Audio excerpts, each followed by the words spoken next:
जय हिंद दोस्तों। आज मैं बहुत ही महत्वपूर्ण मुद्दे पे बात करने जा रहा हूँ। आते हैं सीधा टॉपिक पर। आपको आज बताने जा रहा हूँ कि कोई रास्ता बंद कर दे तो क्या करें। कोई भी रास्ता हो, किसी प्रकार का रास्ता हो, चाहे निजी हो या फिर सरकारी हो, किसी प्रकार का रास्ता हो, कोई बंद कर दे रहा है। मान लीजिए कि आपका कहीं पे घर है और निजी रास्ता है, काफ़ी दिनों से आप चल रहे हैं और उसको अचानक कोई ये बताकर बंद कर देता है कि ये मेरा अपना ज़मीन है, मैं इसे बंद कर रहा हूँ। उसके लिए क्या करना पड़ेगा? या फिर सरकारी रास्ता है, कोई अतिक्रमण कर रहा है, अतिक्रमण कर रखा है, मतलब कि गाड़ी लगा देता है, ठेली लगा देता है, कोई कंस्ट्रक्शन का सामान गिरा देता है, या फिर किसी भी प्रकार से पेड़ पौधा लगा के किसी भी प्रकार से अगर आपको आने जाने में कठिनाई होता है, अगला वहाँ पे बाधा डालता है, तो क्या करेंगे, इस पर विशेष चर्चा करेंगे। इसके अलावा आपको ये भी बताएंगे। सबसे ज़्यादा जो सवाल मेरे पास आया है वो आया है कि खेती की ज़मीन का रास्ता बंद होने पर क्या करें। खेती की ज़मीन भी होता है और उसमें जो रास्ता होता है ट्रैक्टर ले जाने के लिए, हल ले जाने के लिए, या फिर खेती करने के लिए आप आते जाते हैं, तो वो रास्ता अगर बंद कर दे, कोई खेत वाला जाने नहीं दे, तो इसके लिए क्या प्रक्रिया है, कैसे खुलवाएंगे, क्या करेंगे, इस पर भी विशेष चर्चा करेंगे। तीसरी बात आपसे ये करेंगे कि अतिक्रमण हटवाने के लिए क्या करें, तो वो इस पर भी विशेष चर्चा करेंगे कि जो अतिक्रमण है, जो सरकारी ज़मीन है, उस पर अतिक्रमण अगर हो जाता है, कोई कुछ झोपड़ी बना लेता है, देखते हैं कि रोड साइड में, ये अतिक्रमण दूसरा है। एक तो रास्ता का अतिक्रमण मैंने बताया कि गाड़ी लगा देता है, कोई ठेली लगा देता है, या फिर किसी प्रकार से बाधा पहुंचाता है, गाय भैंस बांध देता है, या फिर किसी प्रकार से गांव में अक्सर होता है, तो वो तो अलग मैंने बताया। इसके अलावा अतिक्रमण उसके बारे में बोल रहा हूँ जिसके रोड साइड कोई झोपड़ी गाड़ लिया, कोई झुग्गी गाड़ लिया, कोई गुमटी रख दिया, कोई किसी प्रकार का दुकान करके, मतलब सरकारी जगह में जो रोड के बगल में होता है, आपको उस जगह से परेशानी होता है, गाड़ी वाड़ी ले जाने में परेशानी होता है, या फिर किसी तरह का दिक्कत होता है, तो उसको हटाने के लिए क्या करना पड़ेगा, ये सारी बातें बताऊँगा। सबका हल एक ही जगह मिलेगा, सबका निदान एक ही जगह मिलेगा। इसके अलावा आपको ये भी बताऊंगा, इसके अलावा सबसे ज़्यादा क्वेश्चन आया है, आपकी जानकारी के लिए बता दूं कि इस टॉपिक पर मैं वीडियो बना चुका हूं पहले। इस टॉपिक पर पहले वीडियो बना चुका हूं और उस वीडियो को 2.5 मिलियन लोगों ने अभी तक देख चुका है। मतलब 2.5 मिलियन लोग उसे देख चुके हैं।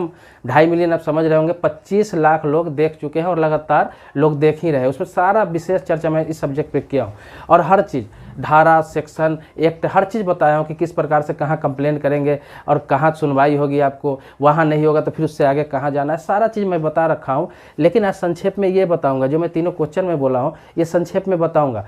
और सबसे विशेष बात ये बताऊंगा कि एप्लीकेशन कैसे लिखें। सबसे ज़्यादा जो उस वीडियो में सवाल आया है, मुझे सबसे ज़्यादा जो वीडियो में सवाल आया है, तो उसमें ये आया है कि पहला सवाल तो ये आया था कि खेती की ज़मीन का रास्ता बंद होने पर क्या करेंगे, और दूसरा सवाल सबसे ज़्यादा ये आया है कि रास्ता बंद है या फिर खेती का रास्ता बंद है या फिर किसी प्रकार का अतिक्रमण है, तो जो एप्लीकेशन लिखा जाता है, तहसीलदार को लिखते हैं या फिर एसडीएम को लिखते हैं या फिर किसी को लिखते हैं उससे ऊपर, तो एप्लीकेशन कैसे लिखेंगे। तो एप्लीकेशन लिख के मैं बताऊंगा आपको कि किस प्रकार से एप्लीकेशन लिखेंगे। बिल्कुल आसान है। तो आप एप्लीकेशन लिखना अगर जान गए तो आसानी से कंप्लेन कर सकते हैं। बहुत लोग इसलिए कंप्लेन नहीं कर पाते हैं, कहीं पे आवेदन नहीं दे पाते हैं, उन्हें पता ही नहीं कि एप्लीकेशन लिखेंगे कैसे। तो सबसे बड़ा मुद्दा एप्लीकेशन पर जाके फंसता है। बाकी तो हर कोई चाहता है कि मैं कंप्लेन करूं, लेकिन बहुत लोगों के लिखने नहीं आता है। जो पढ़े लिखे नहीं है तो उसे पता रहेगा तो किसी से लिखवा भी सकते हैं। अगर थोड़ा भी पढ़े लिखे हैं तो देख के किसी से लिखवा सकते हैं। तो अब ये जानना बहुत ज़रूरी है कि एप्लीकेशन कैसे लिखे, तो वो भी बताऊंगा। आप पूरा वीडियो में बने रहे। आपसे रिक्वेस्ट है कि इस पूरे वीडियो में बने रहे, पूरा वीडियो देखिए। बहुत ही महत्वपूर्ण मुद्दे पे बात करूंगा। अक्सर लोग कहते हैं कि आपका वीडियो लंबा होता है, बहुत ज़्यादा लंबा हो जाता है, लेकिन मैं आपकी जानकारी के लिए बता दूं कि ये लंबा वीडियो बहुत ज़्यादा नहीं होता है। अगर 10 मिनट 12 मिनट अगर देख लेते हैं इस वीडियो को देख लेते हैं तो आपको लाखों रुपये बच सकते हैं। आप बहुत बड़े विवाद से बच सकते हैं। जो बेवजह झंझट में पड़ते हैं, बेवजह किसी से लड़ाई हो जाती है, उस चीज़ से बच सकते हैं। किसी से कोई विवाद होगा, इस तरह का कोई दिक्कत होगी, चाहे रास्ता विवाद हो, अतिक्रमण विवाद हो या फिर किसी प्रकार का विवाद हो, तो आप कानूनी रूप से उसका हल करेंगे, कानूनी रूप से उस समस्या का हल करेंगे। अगले को एप्लीकेशन देंगे, अगला समझेगा, आपकी उसमें कोई जिम्मेवारी नहीं रहेगी, लेकिन डायरेक्ट आपको लड़ने की ज़रूरत नहीं पड़ेगी। तो कानून जानकारी रहना चाहिए। इसके लिए 10 मिनट 15 मिनट समय देना कोई बहुत बड़ी बात नहीं है, क्योंकि लोग जब केस करते हैं तो 10-10 साल 20-20 साल कोर्ट कचहरी दौड़ते हैं। उससे तो बेहतर है कि 10 मिनट समय देकर इसको जान लिया जाए, ताकि कुछ कानूनी अचरण भी है तो जो 20 साल हम केस लड़ते हैं वो हमको 20 साल नहीं, 2 साल 3 साल में ही ये सिमट जाए। जानकारी रहेगा तभी आप उसको निदान निकाल सकते हैं, बहुत जल्दी किसी चीज़ का हल निकाल सकते हैं। बहुत लोग ये चाहते हैं कि मैं वीडियो शुरू करूं और धारा सेक्शन बताकर चले जाऊं। उससे आपको फ़ायदा क्या होगा? धारा सेक्शन में बता देता हूं, ठीक है, 302, 307 बहुत सारा क्रिमिनल केस में है। सिविल में भी बहुत सारा सूट होता है, civil suit, title suit, partition suit, ये बता दूंगा। इससे क्या आप समझेंगे? कुछ समझेंगे? कुछ समझ में नहीं आएगा कि ये होता क्या है। जब विस्तार से नहीं जाएंगे कि क्यों होता है, किस लिए ये फाइल करते हैं, सारा चीज़ जानकारी देता हूँ, इसलिए थोड़ा लंबा वीडियो होता है, तो थोड़ा समझने की कोशिश कीजिए। अगर आपको लगता है कि ये मेरे काम का नहीं है, बहुत लंबा वीडियो है, बेकार वीडियो है, इससे कुछ फ़ायदा नहीं होगा, तो देखिए ही मत, इसको मत देखिए, समय जाया मत कीजिए, समय बेकार मत कीजिए। लेकिन आपको ज़रूरत है, अगर आप चाहते हैं कि मैं सीखूँ, कुछ जानूँ, तो आप देखिए, ज़रूर देखिए, पूरा वीडियो देखिए, थोड़ा समय दीजिए, आपको जानकारी ज़रूर होगी। तो पहले तो आ जाता है कि ये कोई रास्ता बंद कर दे तो क्या करे, या फिर खेती के ज़मीन का रास्ता बंद होने पर क्या करे, या फिर अतिक्रमण हटवाने के लिए क्या करे।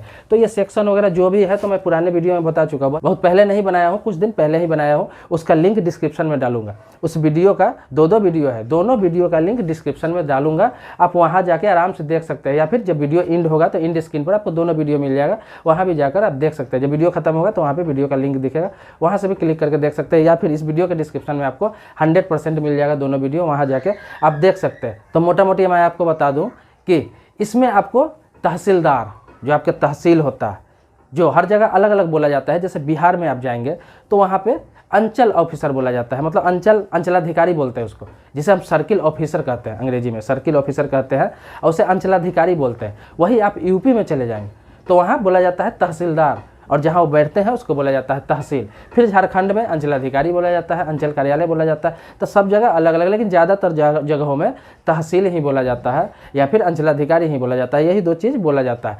तो आप वहाँ आवेदन लिखेंगे, तहसील में तहसीलदार के नाम से लिखेंगे और अंचल में अंचलाधिकारी के नाम से लिखेंगे। इन दोनों जगह ही आप कंप्लेन कर सकते हैं, क्योंकि आपको पता होना चाहिए, अगर नहीं पता है तो जान लीजिए कि आपके तहसील एरिया में या फिर अंचल के एरिया में जो भी ज़मीन होता है, जो भी प्रॉपर्टी होता है, चाहे वह सरकारी हो, प्राइवेट हो, किसी प्रकार का ज़मीन है, उसका मालिक कौन होता है? तहसीलदार होता है, अंचलाधिकारी होता है।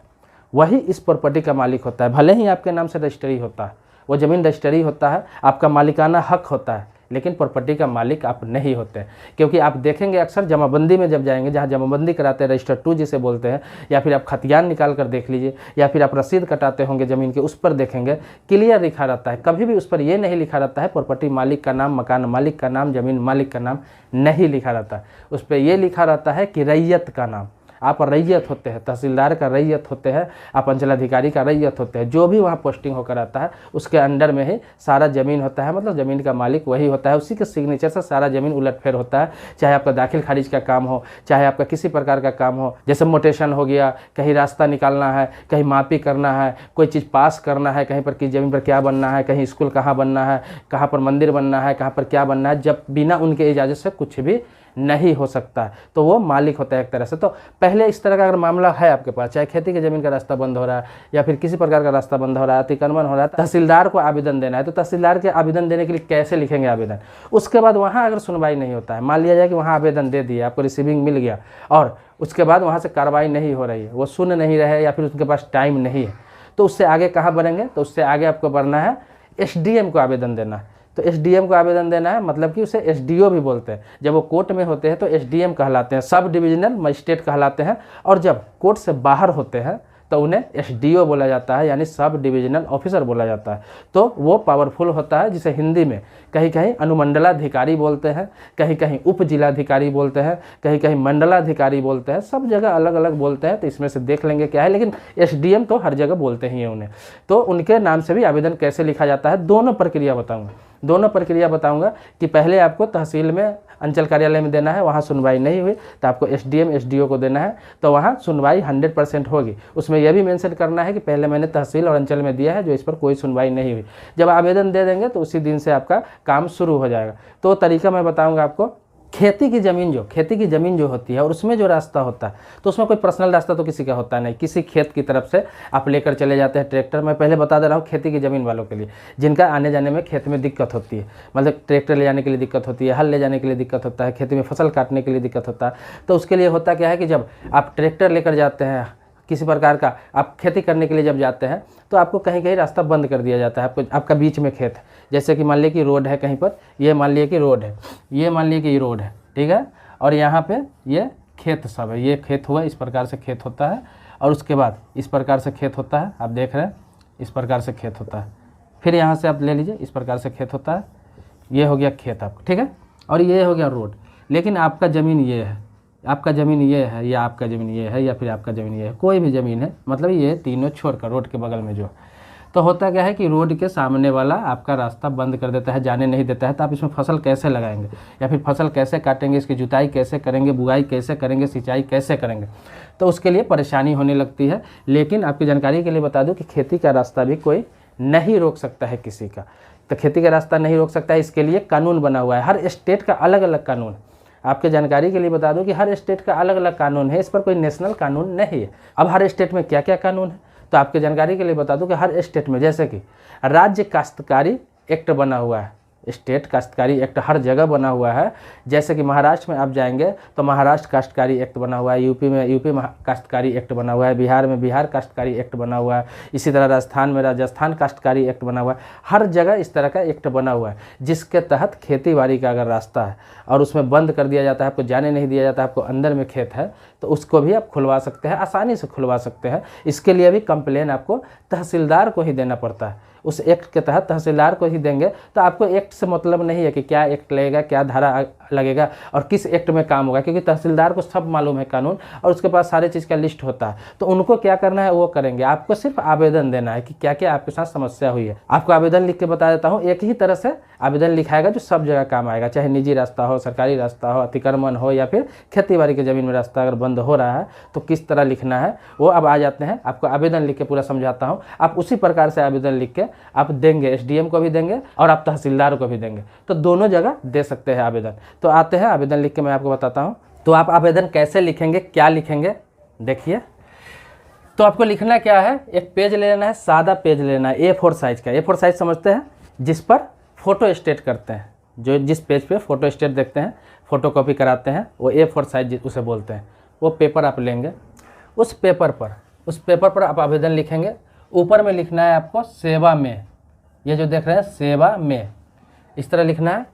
उसके बाद आपको करना क्या है, ये मैं एग्जाम्पल में बता रहा हूँ, इसी प्रकार से पूरा फॉर्मेट होगा और कहाँ पर क्या आपको चेंज करना है, क्या बदलाव करना है, वो सारा बता रहा हूँ आपको। आप देखिए पहले, तो ये सेवा में लिखना है, ठीक है, सेवा में आप लिखेंगे। उसके बाद लिखेंगे तहसीलदार महोदय, मतलब कि तहसील में दे रहे हैं तो तहसीलदार महोदय यहाँ पे हो जाएगा। अगर आप अंचल कार्यालय में दे रहे हैं, जहाँ अंचल ऑफिस बोला जाता है, सर्किल ऑफिस, तो यहाँ पे लिख देंगे अंचलाधिकारी महोदय। आप समझ लीजिए सीधा सा, तो लिख देंगे यहाँ पे, तो यहाँ पे लिख देंगे अंचलाधिकारी महोदय, अंचलाधिकारी महोदय, तो यहाँ पे अंचलाधिकारी महोदय हो जाएगा। उसके बाद लिखेंगे जहाँ पे आप आवेदन दे रहे हैं, जैसे जिस तहसील में दे रहे हैं या फिर जिस अंचल ऑफिस में दे रहे हैं, तो वो लिखेंगे। जैसे कुढ़न्नी हो गया अंचल, एग्जाम्पल के तौर पर मुजफ्फरपुर जिला हो गया, तो आपको अगर पटना में दे रहा है, लखनऊ में दे रहा है, बरेली में दे रहे हैं, आप सीतामढ़ी में दे रहे हैं, कहीं भी जो आपका जिला है, चाहे किसी स्टेट हो, आप कोई भी जिला हो, उससे कोई मतलब नहीं, हर स्टेट में इसी प्रकार से आवेदन लिखाएगा और हर जिले में इसी प्रकार से आवेदन लिखाएगा। तो पहले तो आपको तहसील का नाम लिख देना है वहाँ पे जहाँ पे तहसील है, और जो जिला का नाम है वहाँ पे लिख देना है। तो कुढ़न्नी तहसील है, जिला मुजफ्फरपुर, ये मैं एग्जाम्पल के तौर पर बता रहा हूँ, तो इस तरह आपको लिख लेना है। तो अंचलाधिकारी महोदय या तहसीलदार महोदय, कुढ़न्नी, मुजफ्फरपुर, ये हो गया एग्जाम्पल के तौर पर। अब विषय लिखना है यहाँ पे, तो विषय में क्या लिखना है, विषय लिख देना है यहाँ पर, और यहाँ पे लिख देना है रास्ता बंद कर दिया गया है, इस पर तत्काल कार्रवाई हेतु, मतलब रास्ता बंद कर दिया गया है, उस पर तत्काल कार्रवाई हेतु मैं ये आवेदन दे रहा हूँ। बहुत लोग ऐसे भी लिखते हैं कि रास्ता बंद हो गया हुआ है, रास्ता विवाद हेतु, ऐसे आपको नहीं लिखना। इससे लगता है क्या है कि सिंपल रास्ता विवाद है, कोई बात हो गया हुआ है, तो उस पर ज़्यादा ध्यान नहीं जाता है। मेन होता है विषय टॉपिक, तो विषय गंभीर होना चाहिए, जिससे लगना चाहिए कि सही में इसके साथ कुछ हुआ है और फिर जल्द कार्रवाई की आवश्यकता है। तो इसके लिए आपको इस तरह से लिखना है कि रास्ता बंद कर दिया गया है, इस पर तत्काल कार्रवाई हेतु। इसके बाद अगर खेती का रास्ता बंद है तो यहाँ पर लिखना है खेती का रास्ता बंद कर दिया गया है, इस पर तत्काल कार्रवाई हेतु। आप इस पर मत जाइए, आप जो मैं बोल रहा हूँ ये तो देख ही रहे, ये फॉर्मेट है, लेकिन जो बोल रहा हूँ वो देख के भी आप, वो सुन के भी आप आवेदन लिख सकते हैं, और इसी फॉर्मेट पर आप लिखेंगे। और जो मैं समझा रहा हूँ, जहाँ जहाँ चेंज करना है वो भी मैं बता रहा हूँ कि कहाँ पर क्या आपको लिखना है। तो ये रास्ता बंद कर दिया गया है, इस पर तत्काल कार्रवाई है, तो ये आपको लिखना है। उसके आगे यहाँ पर लिखना है महाशय, महाशय, उसके बाद महाशय लिख देंगे। उसके बाद आएंगे यहाँ पर कि सविनय निवेदन है कि मैं, सविनय निवेदन है कि मैं नरेश कुमार, नरेश कुमार, आपका नाम अगर विनय कुमार है, पंकज कुमार है, कुछ भी है, वो अपना नाम लिखेंगे कि नरेश कुमार पिता बिंदेश्वर राय, ये एग्जाम्पल के तौर पे लिख रहा हूँ, बाकी आप जो नाम है पिता का नाम है वो अपना डालेंगे। तो नरेश कुमार पिता बिंदेश्वर राय, ग्राम फुलही, थाना कुढ़न्नी, मुजफ्फरपुर का अस्थायी निवासी हो। बाकी आप देख लेंगे आपका एड्रेस क्या है, वो लिखना है आपको कि किस गांव के रहने वाले हैं, किस थाने के रहने वाले, किस जिला का रहने वाले, वही लिखना है आपको कि ग्राम फुलही, थाना कुढ़नी, मुजफ्फरपुर का अस्थायी निवासी हूँ। तो यहाँ से देख लीजिए, सविनय निवेदन है कि मैं नरेश कुमार पिता बिंदेश्वर राय, ग्राम फुलही, थाना कुढ़नी, मुजफ्फरपुर का अस्थायी निवासी हूँ। मैं विगत जितना वर्ष से आप वहाँ पर रह रहे हैं, 20 वर्ष, 30 वर्ष, 40 वर्ष, वो आपको लिख देना है कि मैं विगत 40 वर्षों से रह रहा हूँ, मैं विगत 15 वर्षों से रह रहा हूँ, जो भी है आपको लिखेंगे। मैं विगत इतना वर्षों से रह रहा हूँ। खाता नंबर 345, खेसरा नंबर 285, आपका जो खाता खेसरा नंबर होगा वो लिखेंगे। और जहाँ पे प्लॉट नंबर चलता होगा तो खाता खेसरा नंबर नहीं लिख के प्लॉट नंबर आप लिखेंगे। मैं घर बना के रह रहा हूँ और वहाँ पर तभी से एक सार्वजनिक रास्ता है, इसके अलावा मेरा दूसरा कोई रास्ता नहीं है। उसे विनय कुमार पिता रघुवर राय ने निजी ज़मीन बताकर अचानक बंद कर दिया है।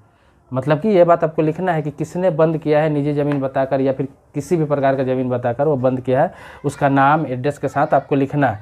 और कारण पता हो तो कारण भी लिखना है, कारण नहीं पता हो तो ज़रूरी नहीं है कारण लिखने का, सिर्फ बंद कर दिया है ये आपको लिख देना है वहाँ पर। और लिखना है कि मुझे काफ़ी समस्या का सामना करना पड़ रहा है क्योंकि मेरे पास दूसरा कोई भी ऑप्शन नहीं है, दूसरा कोई भी रास्ता नहीं है, तो ये जगह कम है इसीलिए इतना मैं आपको लिखा हूँ। इसके अलावा आपको इसमें यह भी मेंशन करना है कि अगर वो धमकी देता है, आपको गाली बकता है, कोई टॉर्चर करता है, तो सारी बात आपको लिखना है। कितने दिनों से धमकी दे रहा था बंद करने के लिए, मैं ऐसे ही समझ रहा था, लेकिन वो बंद कर दिया है, या फिर बंद नहीं भी हुआ है। आपकी जानकारी के लिए एक चीज़ और बता दूं कि बंद रास्ता नहीं किया हुआ, बार बार धमकी देता है बंद करने का, तो भी आप एप्लीकेशन दे सकते हैं ताकि पहले ही कार्रवाई उस पर हो जाए। बंद करने का इंतजार मत कीजिए, लेकिन बंद हो गया है तो भी आप आवेदन लिख सकते हैं। इसके अलावा इसमें जो भी जोड़ना हो, आपको जो भी जोड़ना हो आगे सब कुछ अपनी भाषा में लिख सकते हैं। ये नहीं है कि एक भाषा होता है अलग, क्योंकि जो ऑफिसर होते हैं, जो पदाधिकारी होते हैं, आप अपने भाषा में भी आवेदन लिख के देंगे तो उस पर कार्रवाई होगी। आवेदन लिखने का कोई स्पेशल लैंग्वेज नहीं होता है, स्पेशल भाषा नहीं होता है, स्पेशल फॉर्मेट नहीं होता है, वो आपका तरीका होता है। सिर्फ ये चीज़ सब में होना चाहिए कि सेवा में अंचलाधिकारी या तहसीलदार या जो भी है महोदय, और जिला का नाम होना चाहिए और विषय सही होना चाहिए। ये टॉपिक यहाँ तक का आप लिख सकते हैं फॉर्मेट के आधार पर, लेकिन बाकी जो है महाशय सविनय निवेदन हो गया, ये तरीका अलग अलग भी हो सकता है। तो इस तरह से आप पूरा चीज़ लिख लेंगे, जो भी आपकी समस्या है, जो भी समस्या है बढ़िया से लिख लेंगे, सब कुछ लिख लेंगे। यहाँ तक कि आगे अब अगर खेती का ज़मीन है, खेती का रास्ता बंद है, तो वो लिख देंगे कि मेरा खेती का रास्ता था, बहुत दिन से खेती कर रहा हूँ, मुझे फसल उगाने में दिक्कत हो रही है, मुझे ट्रैक्टर ले जाने में दिक्कत होता है, जुताई करने में, सिंचाई करने में, किसी प्रकार का कुछ नहीं हो पा रहा है, इसलिए खेती भी नहीं कर पा रहा है, काफ़ी समस्या का सामना करना पड़ रहा है, बोलने पे धमकी दिया जाता है, गाली बक्का जाता है, मारने की धमकी दिया जाता है। सारी बातें आप लिख के आवेदन में दे सकते हैं। जब वहाँ पे देंगे आपको, तो वहाँ पे देंगे और उसके बाद नीचे में आपको लिखना है, सबसे नीचे आपको लिखना है कि आपका विश्वास भाजन, साइड में लिखेंगे आपका विश्वास भाजन, नाम नरेश कुमार, पता दे देना है और मोबाइल नंबर देना है। ये चीज़ लिखना है आपको लास्ट में। तो ये इसलिए लिखना है, नाम पता मोबाइल नंबर, मोबाइल नंबर तो लिखना ही लिखना है। नाम पता लिखेंगे, बहुत लोग मोबाइल नंबर नहीं लिखते हैं, लेकिन मोबाइल नंबर आपको लिखना है किसी भी हालात।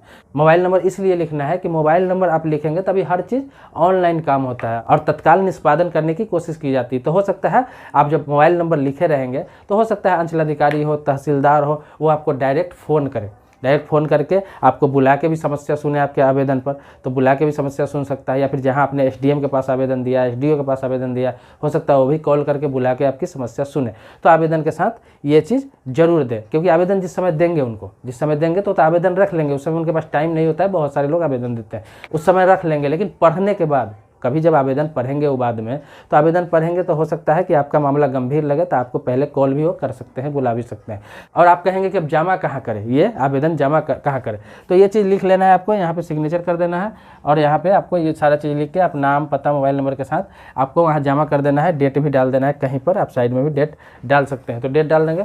उसके बाद जब वहाँ जमा करेंगे ना ऑफिस में, तहसीलदार के ऑफिस में, अंचल कार्यालय के ऑफिस में, कहीं भी जमा करेंगे जब आप, तो जमा करेंगे तो एक रिसीविंग आप लेंगे। अब रिसीविंग कैसे लेंगे, आप सोचेंगे रिसीविंग कहाँ से देगा वो, रिसीविंग कैसा होता है, तो आपकी जानकारी के लिए बता दूँ, जो ये आवेदन लिखेंगे इसका एक फ़ोटो कॉपी करा ले आप, एक फ़ोटो स्टेट करा ले, फोटो कॉपी करा ले, जो भी आप कहते हैं जीरोक्स करा ले, तो करा लेंगे। जब आप वहाँ पे जाएंगे तो ओरिजिनल कॉपी तो आप जमा कर देंगे वहाँ पे, ये ओरिजिनल कॉपी वहाँ पे आप दे देंगे और जो जीरोक्स होगा वहाँ पे आप सिग्नेचर करवा के आप उसका रिसीविंग ले लें। तो सिग्नेचर करा के रिसीविंग लेंगे तो ज़रूरी नहीं कि अंचलाधिकारी या फिर तहसीलदार आपको रिसीविंग देगा, वहाँ पे जो वहाँ पे जो रहता है, जैसे कि लेखापाल बैठा रहता है या फिर कोई मुंशी बैठा रहता है या फिर कोई भी प्यून भी बैठा रहता है, जो रिसीव करता है, जिसको पावर मिला रहता है आवेदन रिसीव करने का, वो आपको उस पर रिसीव करके, रिसीव लिखकर, सिग्नेचर करके, हो सकता है मुहर करके आपको दे दे रिसीविंग, तो वो लेकर आपको आ जाना है, वो अपने पास रखना है।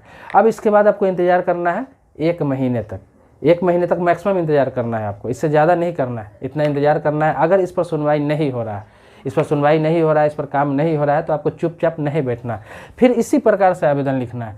सिर्फ करना क्या है कि यहाँ अंचलाधिकारी और तहसीलदार होता था, इसी आवेदन को फिर से लिखना है इसी प्रकार से, और यहाँ पे लिख देना है कि आपको SDM या फिर SDO, ये दोनों आप लिख सकते हैं। तो SDM या SDO को देंगे, जो उप जिलाधिकारी होते हैं, अनुमंडलाधिकारी होते हैं, मंडलाधिकारी होते हैं, इनको बहुत नामों से जाना जाता है, लेकिन अंग्रेजी में इसे SDM ही बोलते हैं, सब डिविजनल मजिस्ट्रेट, या SDO बोलते हैं, सब डिविजनल ऑफिसर। तो यहाँ पे कर देना है इसी आवेदन में। बाकी ये जो है कुढ़न्नी जो है, तो कुढ़न्नी आपको हटा देना है, तहसील का नाम यहाँ पे हटा देना है। तो SDO SDM को जब आवेदन लिखेंगे तो सिर्फ यहाँ पे चेंज करना है आपको SDM SDM का नाम, और उसके अलावा डायरेक्ट जिला का नाम लिख देंगे, जिला का नाम लिख देंगे, क्योंकि जिला में होता है SDO SDM, तो ये बस जिला का नाम रहेगा। मुजफ्फरपुर हो, बरेली हो, लखनऊ हो, पटना हो, सीतामढ़ी हो, कुछ भी हो, जो जिला का नाम लिखना है। बाकी सेम आवेदन रहेगा, आवेदन में कुछ बदलाव नहीं करना है। इसमें कुछ बदलाव इसलिए नहीं कर रहा है कि आवेदन तो सेम ही रहेगा, समस्या आपका सेम ही है, सिर्फ यहाँ पे पदाधिकारी चेंज हो गए हुए हैं। अब इसमें थोड़ा सा चेंज आपको करना है, बिल्कुल थोड़ा सा चेंज करना है। थोड़ा सा चेंज क्या करना है कि इसी के बीच में कहीं पर आपको, कहीं पर थोड़ा सा ये लिख देना है, या फिर लास्ट में आपको ये लिख देना है कि मैंने तहसील में भी आवेदन दिया था या फिर अंचल ऑफिस में भी आवेदन दिया था, जिसका रिसीविंग का फोटो स्टेट या फोटो कॉपी मैं संकलन कर रहा हूँ। वहाँ से कोई पदाधिकारी नहीं आया, कोई भी कार्रवाई करने के लिए नहीं आया। मुझ पर काफ़ी दबाव बढ़ रहा है, क्योंकि मेरे पास कोई आने जाने का रास्ता नहीं है। जब उधर से आता जाता हूँ तो मुझे काफ़ी समस्या का सामना करना पड़ता है, मारपीट की धमकी दी जाती है, गाली गलौज किया जाता है, और हमेशा के लिए रास्ता बंद कर दिया गया। अब सबसे बड़ी बात ये बता रहा हूँ आपको कि अगर आप अकेले हैं तो अकेले आवेदन देंगे, लेकिन वहाँ पे 4, 5, 10, 15 या फिर 2, 4 ही घर है, सबका अगर रास्ता बंद हो रहा है और लोगों को दिक्कत हो रही है, तो सामूहिक रूप से देंगे। सामूहिक रूप से आप देंगे तो बहुत जल्दी कार्रवाई होगी और बहुत तत्काल कार्रवाई होगी। तो सामूहिक रूप से जब आप देंगे तो वहाँ पे तो आवेदन में सब सिर्फ अपना ही ऐसे लिखेंगे, लेकिन सामूहिक रूप से उसमें लिख देंगे कि इतने लोगों का रास्ता बंद हुआ है, और साइड में सबका सिग्नेचर आप ले लेंगे कि इतने लोगों का रास्ता बंद हुआ है आवेदन में। सामूहिक रूप से देंगे तो पर्सनल के लिए तो आपको यही करना है, तो सामूहिक रूप से भी आवेदन दे सकते हैं। या फिर एक काम और कर सकते हैं कि जितने भी लोग हैं उतने आवेदन लिखिए, इसी प्रकार से जितने लोग हैं, जितने लोगों का रास्ता बंद है, सबका आवेदन लिखिए और सबको साथ में अटैच करके तब आवेदन दीजिए, और ज़्यादा प्रभाव होगा। तो इस प्रकार से आप तहसील में देंगे, तहसील में नहीं सुना जाएगा तो SDO SDM को देंगे। इसके बाद भी आपके पास ऑप्शन है, इसके बाद भी ऑप्शन है कि आप सिविल कोर्ट में मुकदमा दायर करके आप स्टे ले सकते हैं, स्टे ले सकते हैं उस रास्ता पर। जब स्टे ले लेंगे तो रास्ता बंद नहीं कर पाएगा जब तक कि कोर्ट से ऑर्डर नहीं होगा, तो स्टे भी ले सकते हैं, और भी इंजेक्शन पटिशन डाल के भी रोक लगा सकते हैं। बहुत सारा ऑप्शन है, लेकिन कोर्ट का रास्ता मैं अभी नहीं बता रहा हूँ, मैं पिछले वीडियो में बता चुका हूँ, उस वीडियो का लिंक डालूंगा। अगर आप चाहेंगे कि फिर उस पर स्पेशल वीडियो बनाओ कि स्टे कैसे लेंगे, रोक कैसे लगाएंगे कोर्ट के द्वारा, तो उस पर भी वीडियो बना दूंगा। लेकिन उस पर बना चुका हूँ, जो मैंने बोला कि डिस्क्रिप्शन में वीडियो मिलेगा, तो उसमें सारा चीज़ मिलेगा, कोर्ट का रास्ता भी मिलेगा, आपको SDM से कैसे शिकायत करेंगे, सारा चीज़ मिलेगा। लेकिन यहाँ पर मैं आवेदन लिखने का तरीका बता रहा हूँ पूरा, तो उसमें सारा बताया गया। इसी वीडियो के डिस्क्रिप्शन में 2 वीडियो आपको मिल जाएगा जिसमें सारा चीज़ बताया गया है। तो आप आवेदन लिख के इसी प्रकार से आप देंगे वहाँ पे, तो निश्चित तौर पे कार्रवाई होगी। इसके बाद भी किसी की ये भी समस्या है कि SDM को भी दिए, तहसील में भी दिए, लेकिन अभी तक कोई रिजल्ट नहीं आया, कुछ समझ में नहीं आया। तो वहाँ भी आप देख सकते हैं 25 दिन 1 महीना जब हो जाता है तो आप कुछ नहीं करें, डायरेक्ट RTI फाइल कर दें। आप तहसील में डायरेक्ट RTI फाइल कर दें, SDM ऑफिस में डायरेक्ट RTI फाइल कर दें और जवाब मांगे। ये आपका अधिकार है, ये आपका अधिकार है जिसे सूचना का अधिकार कहते हैं। तब अपना पावर का उपयोग करें, जो शक्ति आपको सरकार ने दे रखा है उसका उपयोग करें, जो शक्ति आपको संविधान ने दे रखा है उसका उपयोग करें। RTI फाइल कर दें। RTI जब फाइल करेंगे तो उसको जवाब 21 दिन के अंदर में देना पड़ेगा। उसको कारण बताना पड़ेगा कि किस कारण से वो कार्रवाई नहीं कर रहा है, क्यों नहीं जा रहा है, क्या वजह है नहीं जा रहा है, कब करेगा, सारा चीज़ उसे बताना पड़ेगा। चाहे वो SDM हो, चाहे अंचलाधिकारी हो, तहसीलदार हो, कोई भी हो, उससे बताना ही पड़ेगा कारण, और कार्रवाई करना ही पड़ेगा। तो इसका भी रास्ता है, लेकिन पहले आप RTI ना डालें, पहले कोशिश करें कि कार्रवाई हो जाए। अगर इससे भी संतुष्ट नहीं है तो मैंने आपको बताया कि कोर्ट का भी रास्ता है, कोर्ट का भी आसान ही रास्ता है, वहाँ से भी स्पेसिफिक रिलीफ एक्ट के तहत वहाँ पे रास्ता पे स्टे ले सकते हैं, या फिर सिविल केस दायर करके भी वहाँ से स्टे आप ले सकते हैं, रोक लगवा सकते हैं उस रास्ता पर। जो रास्ता बंद कर रहा है उस रास्ता पर रोक लगवा सकते हैं। अगर निजी भी है तो बंद नहीं कर सकता है। कोई भी पदाधिकारी आएगा देखेगा कि वर्षों से यहाँ से रास्ता है तो वह बंद नहीं होने देगा। हाँ, रास्ता कौन बंद होता है ये भी समझ लीजिए। रास्ता बंद होता है, कौन सा बंद होता है, जैसे कि मान लिया जाए कि ये ज़मीन, ये रास्ता है और यहाँ पे ज़मीन है लोगों का, कुछ लोगों का ये ज़मीन है रास्ते के बगल में। उसके पीछे अगर ये ज़मीन है, जैसे कि ये पीछे है और पीछे ज़मीन है, इसके पीछे भी ज़मीन होता है। तो बहुत लोग करते क्या है कि जो जब ज़मीन लेते हैं तो उसे बिल्डर हो, ब्रोकर हो, दलाल हो, या फिर जो ज़मीन बेच रहे हैं, ये ज़मीन बेच देते हैं, ये ज़मीन बेच देते हैं, ये ज़मीन बेच देते हैं, ये ज़मीन बेच देते हैं, यह कहकर बेच देते हैं कि आज न कल इसमें से रास्ता निकल जाएगा, ये रास्ता आगे वाला देगा या फिर रास्ता निकलने वाला है, कहकर झूठ बोलकर आपसे ज़मीन बेच लेता है और रास्ता यहाँ होता है, जबकि यहाँ पर रास्ता होता नहीं है। वो उम्मीद दिलाता है कि रास्ता आपको आगे वाला दे देगा या फिर आज न कल मैं खरीद के दिलवा दूंगा आपको। इस भरोसे पर आप ले लेते हैं, जबकि वो रास्ता है नहीं, रास्ता इसमें है नहीं, ये किसी का ज़मीन खाली पड़ा हुआ है। तो यहाँ ज़बरदस्ती रास्ता नहीं ले सकते हैं। कहीं भी आप चले जाएं, किसी भी कानून के तहत यहाँ पर आपको रास्ता नहीं मिलेगा, क्योंकि पहले से रास्ता नहीं था, आपने पीछे ज़मीन लिया और बाद में आप रास्ता मांग रहे हैं। लेकिन पहले से रास्ता है, चाहे निजी हो, सरकारी हो या किसी प्रकार का पगडंडी रास्ता हो, और वो लोग चल रहे हैं, आप घर बनाए, कोई ऑब्जेक्शन नहीं हुआ, कोई आपको मना नहीं किया, आप चलने लगे, चल भी रहे हैं। जब 2 साल, 4 साल, 5 साल, 10 साल होता है उसके बाद बंद किया जाता है, तो उसके लिए ये प्रावधान है जो मैं आपको पूरा वीडियो में बता रहा हूँ। दोस्तों, वीडियो बहुत लंबा होता जा रहा है, फिर आप लोग बोर हो गए होंगे। तो आप आगे जो भी सवाल होगा, जो भी क्वेश्चन होगा, जो भी प्रश्न होगा मन में, तो आप कमेंट बॉक्स में लिखेंगे। नेक्स्ट वीडियो में उसी टॉपिक पर बना दूंगा या फिर अगले वीडियो में समझा दूंगा। बाकी डिस्क्रिप्शन में जाकर देखें, 3-4 वीडियो मैं डाल रहा हूँ, सब इसी सब्जेक्ट पर आपको मिल जाएगा। उसमें बहुत सारा चीज़ आपको देखने को मिल जाएगा। अगर मेरे चैनल पर पहली बार इस वीडियो को देख रहे हैं, पहली बार ये वीडियो पहुँच रहा है, तो आप इस चैनल को सब्सक्राइब जरूर कर लें। इस चैनल को सब्सक्राइब कर लें, बेल आइकन, बेल घंटी बगल में वो भी दबा दें।